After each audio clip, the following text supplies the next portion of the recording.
To many people, writing a position paper can be very frustrating. The clock would be ticking as you crash down thinking, what in the world am I supposed to include? Or where on earth am I supposed to find all this information? Hopefully, this video can be your savior. Nothing makes a good paper like proper and thorough research. Press this link to watch our video on how to research using 7 simple steps. After completing your research, use the information you gained to form the layout of the position paper. First things first, to feel as if you actually have some work done, let's start by setting the grounds of the layout. Make your way into the header and type in the name of your country, institution, and committee.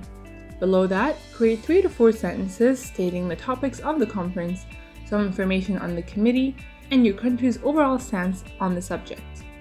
After that, write down the topics separately, numbered in Roman, and bolded. And there you have it. However, please note that everything must be written in Times New Roman in size 12, single-spaced, margins should be 1 inch, and the paper should not exceed 2 pages. Before diving into the real work, let us take a step back to completely comprehend the definition and purpose of a position paper. As its name might imply, a position paper simply defines where a nation stands with respect to a certain topic. That is exactly what we expect to get out of your paper. And so, that must be the center of which your paper flows from. The more complex part comes in outlining the wholeness of that particular position. A good place to start is with the background. This will help set the scene on which your work will be built on. Only one must keep in mind that the background we are starting with is more general and not specific to your country in any way. Firstly, define key terms or describe the subject in a general sense. After that, you need to ask yourself, what made the subject of such significance that it had to be addressed by the United Nations? What is at stake here? Next, touch on the subtopics that are of great relevance to the matter at hand, subjects that would add greater clarity to the discussion.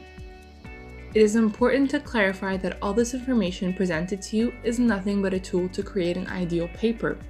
Do not panic or beat yourself up too much if one of the points addressed was too difficult to find in terms of research. This is because every paper is unique to the topic and the delegate. You own all the freedom in deciding what to include and what to keep out while tailoring your paper. Now you need to start narrowing down your search. Here, you begin identifying your country in the scene you set. A good place to start is by looking at any significant historical event your nation had in relation to the topic. This includes actions taken or important scenarios. Anything that would add to defining your position. After that, moving to more contemporary times, try to get a sense of how your country feels towards all this. What steps did they take against or towards it, and what laws do they hold? Now that you have molded your country in the scene, feel free to add more details to the picture.